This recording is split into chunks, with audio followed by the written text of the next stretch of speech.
All right, welcome back, everybody, to the Rehab on the Mic podcast. Today's guest is somebody my wife would actually be pretty jealous of and want to switch places with me to talk to. We have Dr. Matt Huey here. Matt is a content creator. He is a PT with quite the extensive background. We're going to dive into that too. But if you're anywhere near the Instagram space, you have seen Matt at some point. His videos are some of the funniest to me, and we'll dive into a few of those as well. I've had the chance to meet Matt at a few conferences now. You're always just a pleasure to talk to. You're fun and you're funny in person as you are on Instagram too. So tell a little about yourself right now before we kind of dive into your background and your business. Okay, so I've been a PT 16 years now. It's really weird to say that. I am from Mississippi originally. I live in Texas now. I am a diplomat in MDT, so I did the certification exam in 19, diploma in 18, fellow of AOMP. I do dry needling. So that started on making just memes in 2019. I was like, I just want this creative little outlet. I just want to do this, and it just blew up. And I always said, like, it's just my little, just a creative outlet, just to put that out there. So that's me, and I just always try to just be funny and be myself. So how did you end up going so deep into like the clinical manual therapy side? Right? Was that Um, something you wanted to do from the beginning? yeah. So when I started and I got into work, like I tell my backstory in PT. Like before I went to PT school, the extent of me ever even going through physical therapy was I broke my leg my senior year football. First game, didn't even make it to halftime. Broke my leg, had to have surgery, so I have an ORIF. And in the hospital, they make you walk with the crutches before you leave. And I'm a big guy, because you're a big guy too. So yeah, I was like 6'1", 255 at the time. I'm all doped up on all this medication on one leg. And this little PT came to me, and she was probably 5 foot nothing, 100 and something pounds, and 7 months pregnant. And she said, "Well, if you fall, I'm not going to catch you. I'll slow you down." I was like, "Crap!" But luckily, what going through rehab with my athletic trainer in high school, spent a lot of time with him, talking with him, and I got really interested in like how the body works. And then in college, I did track. And I had a really good trainer that came in there, and he really taught me more. So it got me very interested. And when I went to PT school, I was just very big about like how the body heals and going about through that. Um, and I loved ortho, and I was like, this is going to be my thing. And I felt like as I went through my clinicals, I had like the right instructor location every time. Like the first one was an outpatient of a hospital. We saw one person an hour, one-on-one for the entire time. The second one was very heavy orthopedic. And this guy used to grill me so hard. And he actually told me at the end, he goes, "I was about to fail you at the halfway point, but you turned it around." So that really sparked it. And then the last one was a guy who'd been practicing like 30 years at the time. And he was very big about just like the assessment on it. And it really developed me on that. And so then I got into more of like, yeah, this is, working with people, doing things and understanding like there is a process of doing it. So I got more into the manual stuff and just listening with patients and talking with them, and said, yes, the McKinsey stuff, and I could talk about that if you want to on that one. Because I was just really searching like, wow, there's just got to be a way to help, like get people like better in a better way. And I thought I was doing well with like some of the manual stuff I knew and exercising people and working with them. But I'll never forget, this lady came in and she had a back and leg pain, and she was an office worker. She bent down to pick up a box and hurt her back, shot the pain down her leg. And I was super confident about, I can get her better. And everything I did didn't help. And I don't know what happened to her after that, saw her for several weeks. I said, I'm signing up for a McKinsey course. And learning it and going through that, taught me a lot more about the mechanical aspect of how people get better. And so, everyone thinks with McKinsey, like it's only press ups, it's only retractions. When it's more, I'm understanding what is going on with you and what are we going to do, and getting somebody that's very confident in how they move and do that stuff.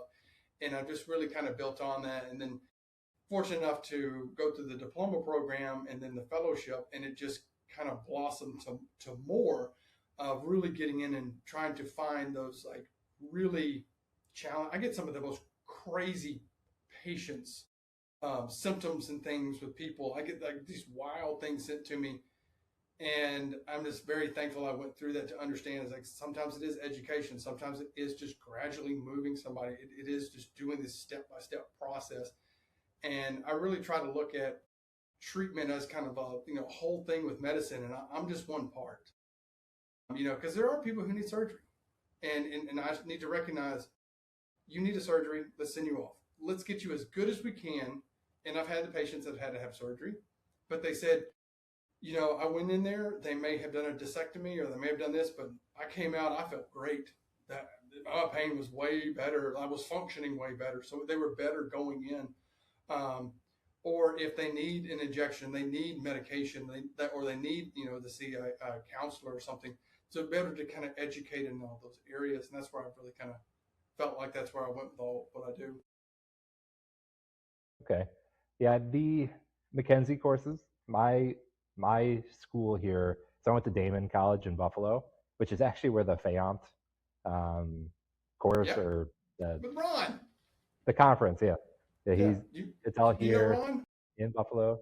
Oh yeah, Ron Shank, he taught our clinical medicine course, and there's another course he taught too. He's done now. Yeah, But he's back. Every time I see Ron is the nicest guy. And so if any of y'all out there get a chance to go talk to Ron, he knows everybody. He's met everybody. He's the nicest guy. One of the most incredibly smartest people. And to see him in the clinic working with the patients is amazing. And he will pump out research too. I'm like, how are you doing this, Ron? And he's like, man, yeah, just kind of do it. yeah, But he's every very time he's soft also, spoken. oh Yeah. yeah, and couple. I'll put some warnings out with Ron. Don't go out to a bar or anything with him, because he will keep buying you drinks. He will. I mean, and he's just being generous. He's just doing that. But and be careful if you ever do a talk with him. He makes you put the work in on that. He'll help you a ton on it, and it's great to have him. But he will make you work on those. And he's got like that dry sense of humor too, Oh, yeah. where you don't know if he's joking or not, and then he'll like say something and like start to grin. You're like, okay, like he's actually happy. He's coming up with like these like situations in school. We would be studying, and I remember like we were all freaking out our first year about the all the special tests we had to know. And he just like came up to us. He's like, "You're not going to use most of these." He's like, "Just know them for the test.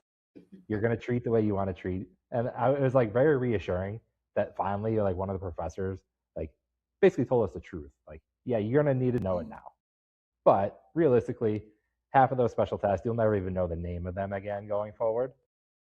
But he brought Mackenzie A and B to Damon when I was in school. I took both of those courses. I always appreciated Mackenzie because it was very test, treat, retest. Mm-hmm. And like I do that for almost anything I do, whether I'm treating my golfers, my power lifters. It was always make sure what you're doing is helping. Yeah, and I think people they kind of it got away from what he originally was talking, like how he originally developed it. Because if you look back when he came up with this in the 70s, they didn't have imaging. They didn't have any. So what do they tell people? Like, okay, we're going to do this. You need to go move. You need to exercise. You need to do. So all the stuff that we're saying now, if you ever read his book Against the Tides, and I have it somewhere around here, that's what he's talking about. He gets people like, hey, you start feeling better. He tell them, why don't you go play 3 holes of golf? Because if you got a back pain and you can bend and swing and hit a golf ball, hey, you're building. Hey, I can actually rotate. I can actually do. I can walk. And then, hey, you had a flare up. You know how to take care of it. Do your press ups. So it just all kind of just fits. Just very just big into it. And then you can you put in the other stuff like are you making sure that you're sleeping enough? Are you go back to the gym and exercise? And so people kind of think like, no, it's you just got to do press ups for the rest of your life. It's like, no, you got to do all. Yeah, and that's when you can tell if somebody actually never looked into Mackenzie is when they're like, oh, it's just press ups and chin retractions. Like that's a very small part of it, but it's it's the same throughout all of PT. There's always certain people that are very one way. Um, but moving on a little forward here, we now know the clinician Matt Huey, but I want to know more about the content creator. Was there like one video that took off at the beginning, or did you kind of build that up slowly? Um, Really, what it was so I started this because I always had jokes and stuff going on in the clinic. Joking with patients and joking with coworkers, and we wanted to have fun because in therapy, we see people sometimes at the lowest point, and make them smile or laugh or hey, we're working, but let's have a good time. I want you to enjoy that you're coming in. And one day I was like, I see all this stuff on Instagram. What if I tried doing this just to put the jokes and the things I've done out into the world? And so a couple of them kind of picked up. But the biggest one, the first one that really did pick up, it was, I don't know if it was 2020 or so, or 2020. No, it had to be 2020. I didn't know how to do I didn't do the lighting correctly. It looks like garbage now, but it was a dance because the TikTok dances were going on, and it was like you do something, and I was like, oh, it's a patient demonstrating an exercise. Because think about like when you teach like a retraction, everyone's and I was like, okay, you do that, and that just blew up. And I was like, oh, wow, like some bigger pages picked it up, and I was like, oh, okay, cool. Like this like kind of took off. And then there was another one about it was like you're choosing like, oh, PT or this, and I was saying something about PT and then or like surgery and then PT and then like you're crawling on it, and that one kind of took off, and I was like, oh, okay, just keep doing this. And I always try to look at little interactions in what we do and through the whole aspect of it. I mean, I put stuff in on like how people interact with the receptionist, because you get funny things that happen with them. Like when you've talked to the doctor, like there's a funny thing that happens with them. When you talk to a family member, when you see somebody out on the street. So I just try to incorporate all of Yeah, the I appreciate all the funny videos. I know my wife loves them. Um, when it comes to coming up with the ideas, like, does that stuff happen to you like in the clinic? Is it one of those things where like you see it in person, you're like, I got to make a video about that, or do you actually sit down and like brainstorm? that. Some of them are based on patient interactions. It may be like a little small portion of something that happened. Maybe it's kind of like an accumulative thing that has happened over and over again to say, let's take it and make it a little bit funny. Sometimes I'll just scroll, and whatever is kind of taken off, I may just pause and think like, how can I translate that over to PT? So it all kind of just goes about with just different things. So it just try to kind of flow. Um, and so sometimes I find like it does hit home, um, that you make people mad. That was kind of funny when you try to be funny and you make people mad. But yeah, I mean, you can't appease everybody. But has that changed the way like patients show up for their first appointment? Like you still treat a lot. Are Mhm. you like locally Um, known? so it's funny, like some patients know, a lot of them don't, because they're just not in that world. And so, I'm like, hey, I'm perfectly fine that you don't, and we may talk about it because I try not to like, oh, hey, I'm on the Instagram, or the TikTok, but I've had them. It's like, you look familiar.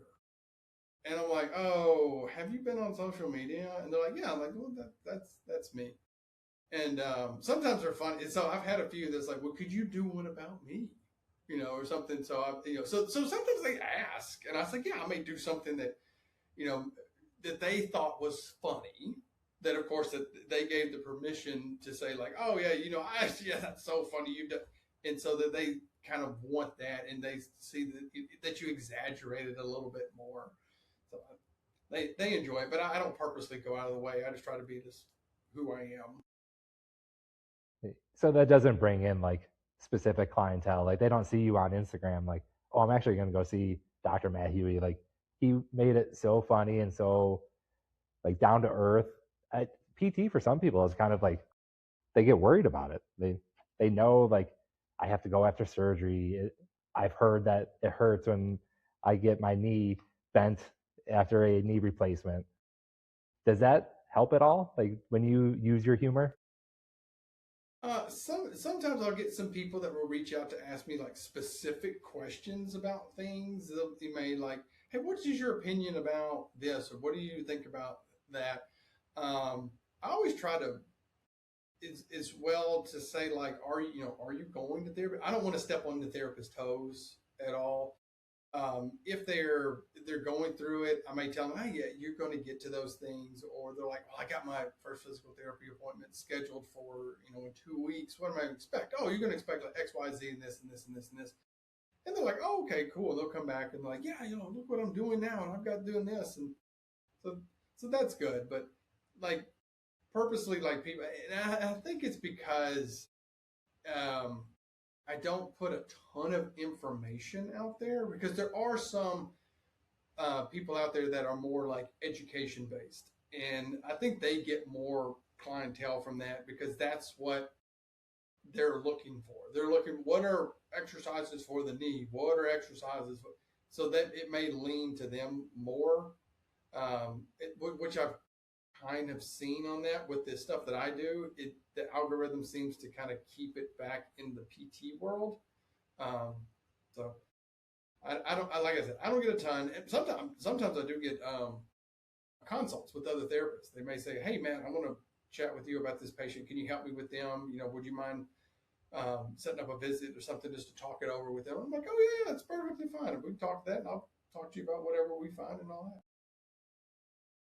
Yeah, I know a lot of people that use, like you said, Instagram to try to drive in clientele for their business. You have a business yourself too. Do you have a special niche that you treat or niche, however you say it too? Yeah, so where I am, I'm one of like two MDT diplomats in it. So I get people that specifically say, my doctor told me to come find you. There's a couple other MDT people that we kind of refer out. One guy, his name is Yoav, and he will talk to anybody and everybody. Amazing guy, super smart guy. Great with his patients. And people will find him, and they will say like, well, how do I find? Oh, go talk to Matt. You're over there. Go talk to him. So I get people like that that were saying like, hey, they told me to come find one of you. I get a lot of very hard patients, just like the most ridiculous symptoms, long-standing symptoms. Like they're like, I can't figure this thing out. Go see Matt. I'm like, oh, okay. And it gets challenging at times, but then sometimes it's nice when it's like, I just had a little meniscectomy, and like, oh, okay, that one's kind of good. So I get some from that. So specifically like neck and back pain that are just dealing with it, and it's like a more severe of an issue, or they've had like a more chronic issue and they can't solve it, and they're like, well, I've done I'm about to go have surgery. I've done the blocks, and I've done this and this, and I don't really want the surgery. Can you help me? And, okay, I got some Yeah, wild stories on that one too. I can imagine the people you've come across. I know. So Yoav, I think, actually taught our Mackenzie course here in Buffalo. Supran, is that Yep, his yep, last name? Yep. Mhm. Yeah, I remember he came off as like a very good clinician, and like you could tell right away the people that are good at just educating and the people that can actually treat too. And we had like the live demos that came in, and I remember that very vividly. Um, but because of your content creation, you came across Comprehend, and now you are an affiliate of ours, and we do some collaborations together. With Comprehend, what actually made you want to put your name behind the name of Comprehend? So one thing I always try to do with anything that I dealt with in any level. I never went into this to be like, oh, let me just make a bunch of money or whatnot. It was never a goal. It was just always entertainment and having fun.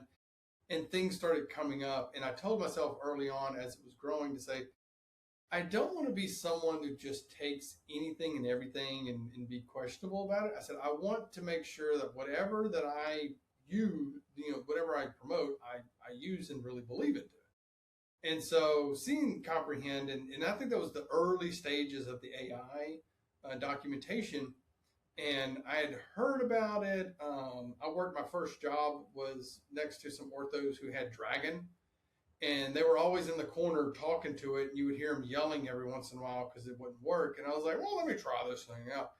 And I think I went to my wife and went, holy crap, this was the most amazing thing I have ever seen. And she got tired of me talking about a documentation system. And I was like, this is just, I just don't believe it. Like, I just talk. And I have an issue sometimes is I don't talk in order. So I might be talking about a patient that came in and had X, Y, Z, and then you get halfway through and you realize, oh yeah, the day before and then it knows to put that in the right spot. And I was just like, holy cow! Like this is just so much easier than anything else like I've dealt. Like the all the documentation systems I have dealt with, from company built ones that they designed themselves, which was ridiculous, to these like other ones. I'm like, this is just pointless. Of You did an update, and the update we have to put more information in, and it takes more time. And then you're going to do another update, and everything that we learned got redone. Like, Yeah, the we've come across it where like we integrate with 30 plus EMRs now, and the common thing is people always say, "Oh, I like the fact that I could do this in my EMR." It's like, yeah, we fill all that in, and even when your EMR makes a change, we just match everything one to one. I I personally love doing the demos for Comprehend because as a PT, when I show somebody how it works, you could always see at the very beginning, and they're like, "This sounds too good to be true." And then I show them like the end product, like, no, just hit Comprehend, and they see it start to fill into the EMR, and it's filling in everything that I talked about, but it wrote it in a very compliant manner. It ordered it the way you said. Like that really hits home with people as like, okay, this is real.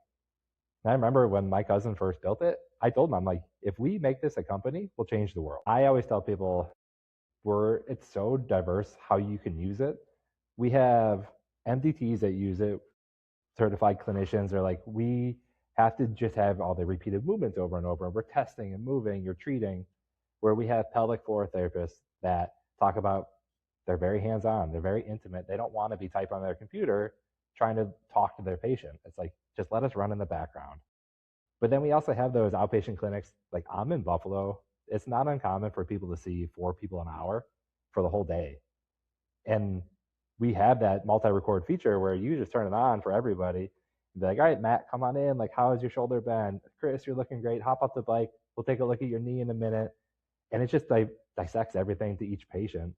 It's pretty wild. And I enjoy seeing other people like yourself helping push Comprehend. So I just want to say thank you.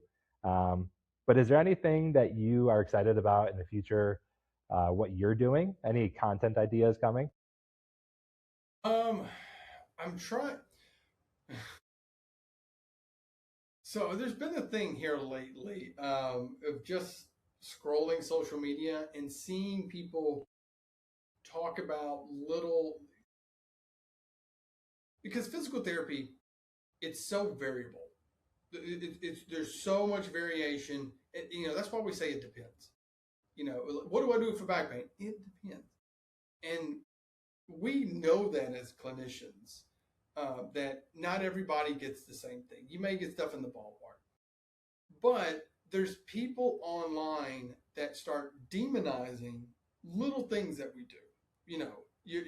You're not, retractions. You shouldn't be doing retractions. You need to be doing upside down flips and doing this with, it's like, shut up. You don't know what you're talking about. Like, it doesn't apply to that. Or saying the things of, if you're doing like nerve glides, that's the complete wrong thing to do on this. Or like, oh, if you're a PT, that's the worst decision you ever could have made. And I'm like, you know what? I'm going to start calling you out on your BS. And I've made some of those because I think it's a very small minority of therapists that kind of fall in to say yes, whereas the majority are thinking like, you're just being like ridiculous. And I don't want the majority of the ones that think that like this is ridiculous to say that they're an outlier. Like, am I the one that's wrong? And it's like, no. Other people see that, and other people are making fun of it. Good, somebody's making fun of it. I probably made a few of them mad. I don't care. So, like, there was the big thing about I want to de-influence you.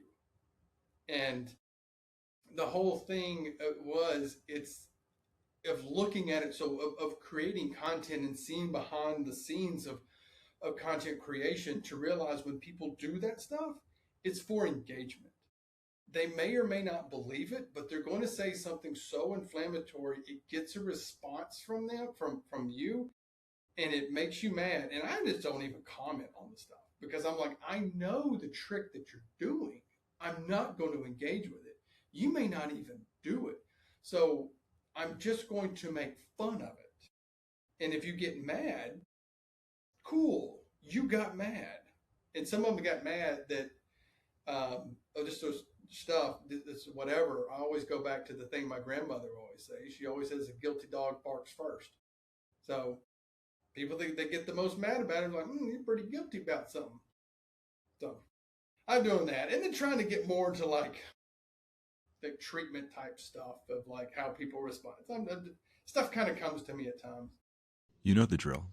Last patient's out the door at 6:15 and you've still got 11 notes waiting.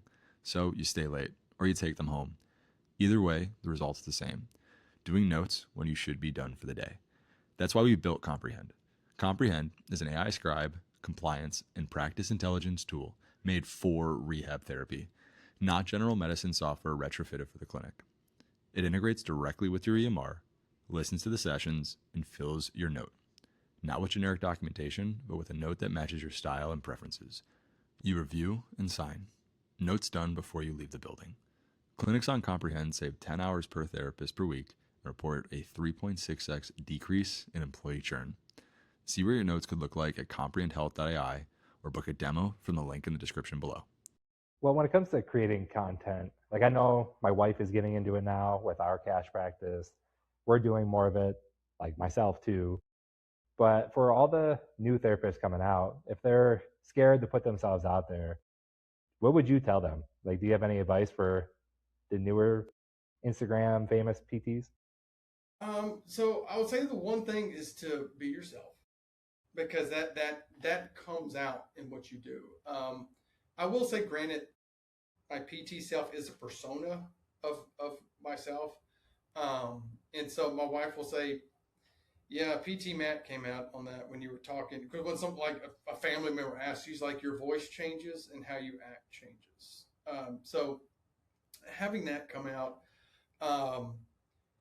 for content, you don't have to do everything in a piece of content. I would say that because sometimes people want to say like, here's an exercise for back pain. And then they want to explain the mechanics of how you have back pain and why you have back pain. And it's like, you made a 5-minute video. Nobody's going to pay attention because there's already so much of that out there. like what's going to really differentiate you about that. So if you have an idea, chop it up, make 60 seconds of it, and then you took a 5-minute idea and you've created 20 segments of it, and of doing those things. And I also think of it as you're wanting to entertain and entertain people on it, like educate or entertain, because that's what people want. I want to be entertained. I want to laugh. I want to smile. I want to learn something, and try to think about that. Try to think about how they are and what you want to provide to them. Oh yes, and let's see, how do I say this? Protect yourself. Set a boundary. You don't have to share everything about your life, because if you want to start with the PT or OT or speech or whatever, and then it goes into fitness, and then it goes into what you're eating for the day, and then it goes to your outfit, and then it goes that you're going out, all of a sudden, as you grow, everybody knows everything about you, and then they're going to start wanting more from you. And if I give the PT side of me, I give a little bit of my personal life, and I'm telling people, I'm fairly boring outside of it. But just to protect yourself, and just know, like, when you turn it off, when you put your phone down or you do that, go back and live your life, and have that aspect of it. So because I've seen people that they just gave so much because the public wanted so much of it, and it just messed with them mentally on it, and they're like, I have to take a break, I have to go this. And it's like, no, you don't have to be that. So you get Matt, the PT side of me, and occasionally sprinkled into some of the goofy and weird stuff that I do. But I can't be just as, like, I do know, like, when we go to conferences or whatnot, I'm like, we're going to have fun. That's a great thing about it. Yeah. I think the first time I met you, you're like, oh, I'm going to walk over to your booth. And I saw you coming from a mile away. You had a big cowboy hat on. Yeah. You're, like you said, you're a bigger guy. And you were just happy walking over. The funny thing with that cowboy, that was San Antonio.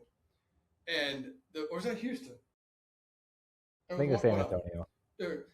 So the funny thing is that Linda John was with the PT Pack, and she is here in Texas. And so they're set up at CSM. So if no one has been, the PT Pack people there, they got the red vest on, and they're just calling for donations. And, if you don't, you can donate $5. That's just my little plug for it. I have no affiliation with the PT Pack, but you just throw them $5. It goes a long way to help the profession on there. But they're there just to bring in these funds. And they had hats. And you made a donation, you got a hat. And people were like, who were not from Texas, well, why did we bring cowboy hats? Come on, why we didn't bring cowboy hats? And then Linda goes, nobody in Texas wears a cowboy hat. And she goes, then I turn around, and here comes Matt wearing a cowboy hat. And I didn't know that story until like weeks later when I happened to bump into her, and she said something to me. I went, well, I am so glad I wore that hat. Yeah, perfect timing. But Matt, we appreciate you coming on. Is there a certain place people should come find you? I know Instagram. You want to pitch your Instagram handle? Anything else like that? Instagram, it's a ridiculously long one. It's Matt_PT_DIP_MDT. And the reason I keep that, I had the friend who got me into McKinsey and all of that. He passed away several years ago due to an issue with his mental health, and I keep it in his memory. You can find me on TikTok and YouTube at Matt_DPT. Well, I recommend everybody follows Matt. He is a great follow. Great for a comprehend as well, but just if you want a good laugh, go look up his stuff. Matt, this is a blast. Thank you so much for coming on. Yeah, and that's it for this episode of Rehab on the Mic.